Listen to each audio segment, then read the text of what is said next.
Osthoda bypass road from म्हणजे Osthoda in short it is मुळगाव पुला कडल्यान किंवा डायरेक्टली थिवी जंक्शनाचे म्हणजे Osthoda पुराय बायपास करून 130 कोटी रुपया मोडून स्टेट हायवे करता, जेणे करून ऑस्टोडकारांक खूप व्हडलो रिलीफ मेळटलो। ताजेर इन्स्पेक्शन करपाक हांव आनी आमचे मिनिस्टर बाब नितीन हळर्णकर, सरपंच, पीसी आनी एंटायर टीम सगळे जाण हांगासर आयिल्ले। शेतकऱ्यांचे आनी लोकांचे थोडेशे प्रश्न आशिल्ले, तांकां मोठी बॉक्स कल्वर्ट उदक येवटेच्या तेवटेन वचपा खातीर जाय आशिल्लें।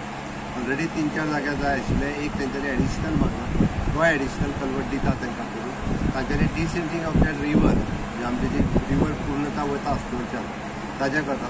फुडल्या 1-2-3 दिसाच्या भितर मिनिस्टर स्वता CEWRD घेवन इन्स्पेक्ट करतलो आनी तेय बी पावसाच्या पयलीं डिसील करतलो, जेणे करून आमकां in time bound road complete करपाक जाय। लोकांचें सहकार्य अपेक्षीत आसा आनी एकदां हे रोड कंप्लीट जालो काय ऑस्टोडा वयलो ताण जो आहा हो पुराय कंप्लीट जातलो विदीन अ टायम लिमीट। म्हणजे आमचो कॉन्ट्रॅक्टरूय हो कंप्लीट करतलो हाजी म्हाका खात्री आसा।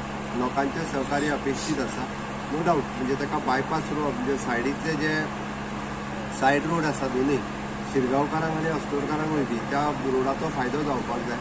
तशेंच ते सायड रोडूय आमी डेव्हलप करता, उदकाच्यो ड्रेन आनी हे ते कंप्लीट करतले, जेणे करून शेतकरी जे शेत लायता ताका इन फ्युचरूय शेत लावपाक मेळपाक जाय हो विचार घेवन आमी काम करता। म्हाका दिसता 130 कोटीचो प्रोजेक्ट जाता तितके बेगीन आमी लोकार्पण करतले हाजी म्हाका खात्री आसा। उरलेले बारीक सारीक प्रॉब्लेम्स आमचो बाब मिनिस्टर नितीन हळर्णकर, पीसी आनी बाकीच्या सगळ्यांक घेवन ते सगळे प्रॉब्लेम्स रिजॉल्व सेम ते शेतां बुडटात म्हणटा हांगासर उदक बरो मेळटा तेच्या खातीर कितें? ताज्या खातीर आमी जें सांगलां पळय तें डिसील करप तेंय सांगलां। कन्सिडरींग ते शिरगांवची जात्रा तांकां तेंच्यांनी एक 4-5 दीस काम मेन रोडा वयलें आमी हँडअप करपाक लायला। तांकां पार्किंगा खातीर जाय पयलीं तेंय बी प्रोविजन आमी तांकां एकंदर करूंक लायला।